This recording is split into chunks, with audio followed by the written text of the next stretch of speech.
इस वक्त हमारे सामने दीवान फरीद से काफ़ी नंबर 205 सामने है और इस काफ़ी के मिसरे जो हैं वो हैं 17 और इसके अल्फाज जो हैं वो हैं 84 और राग इसका है मारवा। राग मारवा के बारे में हम पीछे बता आए हैं और आगे जाके हम फिर बता देंगे और अलग से भी एक प्रोग्राम करेंगे। उन तमाम रागों पर हम बात करेंगे जिनमें ख्वाजा फरीद अलैहि रहमत की ये काफ़ियाँ मुरतब की गई या बाद के लोगों ने उसके लिए ये मुनासिब समझा। इसकी वजाहत भी हम आगे चलकर करेंगे। तो ये काफ़ी जो है वही दर्द व फिराक का मामला है जो ख्वाजा फरीद को दरपेश है हमेशा से। तो उसमें ये बता रहे हैं कि दिलड़ी दर्दों टोटे टोटे कि हमारा दिल, ये सराइकी में दिल जो है वो मुअन्नस के तौर पे इस्तेमाल करते हैं, उर्दू में भी कभी मुअन्नस के तौर पे इस्तेमाल शायद होता था। तो कभी हम इस तरह हो जाता है, कभी इस तरह हो जाता है। दिलड़ी दर्दों टोटे टोटे पुरजे पुरजे जरे वो जरे।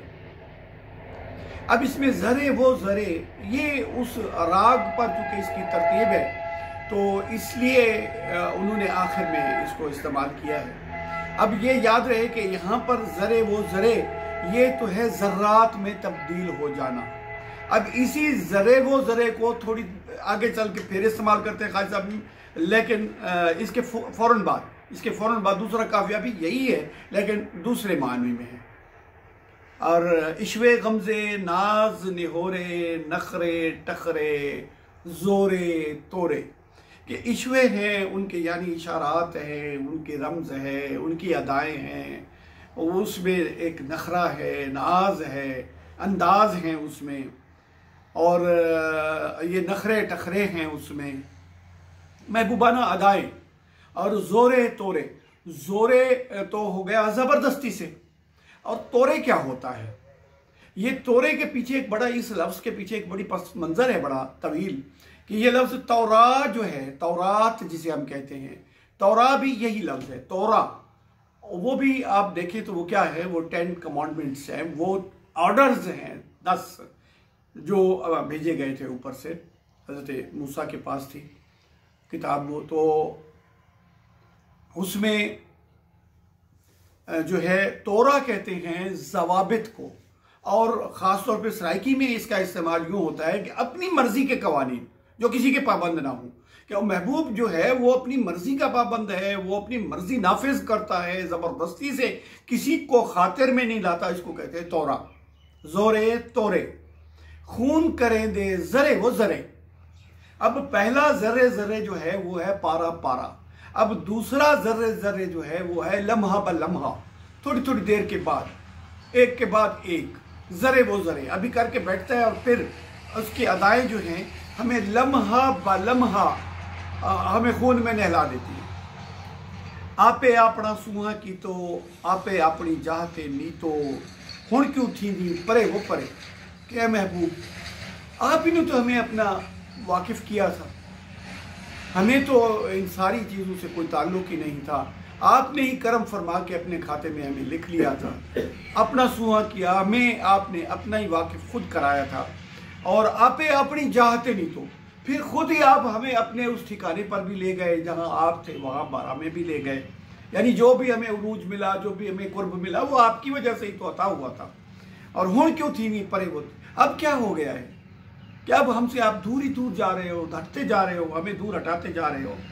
और गूढ़े नैन ते जुल्फां कालियाँ, या ए महबूब आपकी ये सुर्ख आंखें और ये स्याह जुल्फे, सोनिया रमज़ा मोहनिया चालियाँ, कि ये आपकी खूबसूरत अदाएँ जो हैं, ये रमज़ रमूज़ जो है आपकी, और खूबसूरत आपके तौर तरीके हैं, चालियाँ तौर तरीके हैं, चाल है। और जय बिन मूल सरे न सरे, जय बिन मूल ना सरे वो सरे, जय बिन मूल ना सरे वो सरे। मूल कहते हैं बुनियादी तौर पर, मूल कहते हैं असल से, मूल कहते हैं बुनियादी सरमाए को, और यानी मूल यानी जिसके बगैर कतई तौर पर नहीं, सरा होता है बर्दाश्त करना, वक्त का गुजरना, जय बिन मूल ना सरे वो सरे। ए महबूब तुम्हारी ये जो खूबसूरत अदाएँ हैं, ये तुम्हारी चश्मे सुर्ख है, और ये तुम्हारी जुल्फ़े सियाह जो है, और ये तुम्हारी खूबसूरत रमज़ें जो है, और ये तुम्हारा तो खूबसूरत तरीका जो है, इनके बग़ैर तो हमारा एक लम्हा भी गुजरता नहीं गुजर पाता। जय बिन मूल सरे न सरे, तो उसके बगैर। और क्या है कि पल पल तीर निगाह दे फलड़े, वल वल पेच जुल्फ दे वलड़े, बेवसकी में करे वो करे। अब महबूब का एक बेपनाह हुस्न है, और उसकी अदाएँ हैं, और उसकी अदाओं के तीर हैं, और पल पल तीर निगाह दे, हर थोड़ी लम्हे के बाद, पल पल थोड़ी थोड़ी देर के बाद तीर निगाह दे फलड़े। उस तीर की निगाह का फल कहते हैं किसी भी असलेहा को, किसी भी चीज़ की जो धारदार चीज़ होती है, जैसे खंजर के आगे एक दस्ता होता है और आगे उसके फल होता है, उसको फल कहते हैं। इस तरह तीर जो होता है, पीछे एक लकड़ी होती है, तो आगे उसके एक लोहे का या किसी भी चीज़ का एक नोक होता है, उसको फल कहते हैं। तलवार का फल, खंजर का भी फल इसी तरीके। तो पल पल तीर निगाह दे फलड़े, वल वल पेच जुल्फ दे वलड़े, कि बार बार सिर्फ वो तीर निगाह एक तरफ है, और आपकी जुल्फ पेचा जो है, ये खूबसूरत खमदार जुल्फ जो है, इसके ये तीरों की तरह हैं जो आके हमारे दिल में चुभ जाते हैं। तो बेबसी में करे वो करे, तो इनके सामने तो हम वैसे ही बेबस पड़ जाते हैं, और करें तो क्या करें, हमारा यहाँ पर बस भी नहीं चलता। और आखिरी शेर की तरफ हम जाते हैं कि मूझ मुझारी दर्द अंदेशे, नीहा रात फरीद दे पेशे। मूझ मुझारी दर्द अंदेशे, नीहा रात फरीद दे पेशे, हिजरूं जिंदड़ी डरे वो डरे।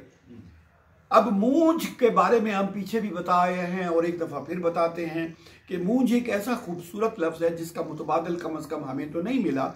अब मूंझ को चाहत कहते हैं, इश्तियाक कहते हैं, परेशानी कहते हैं, तलब कहते हैं, तड़प कहते हैं, उदासी कहते हैं, परेशानी कहते हैं, लेकिन ये तमाम लफ्ज़ जो हैं उसका दुरुस्त मुतबादिल नहीं है, उसकी जुज़ियात है। ये मूंझ की जुज़ियात है। मूंझ को जब हम कामिल शामिल बयान करना चाहें तो मूंझ दो जज्बों पर मुश्तमल एक लफ्ज़ है। एक तो है बिछड़ जाने का शदीद दुख, अफसोस, अरमान, और दूसरा है दोबारा मिलने की शदीद तड़प। जब ये दोनों मिलते हैं तो मूंझ बनती है। तो मूंझ जो है, और एक है मुझारी, ये भी उसी से निकला मुश्तक लफ्ज़ है, उसी से बना हुआ है।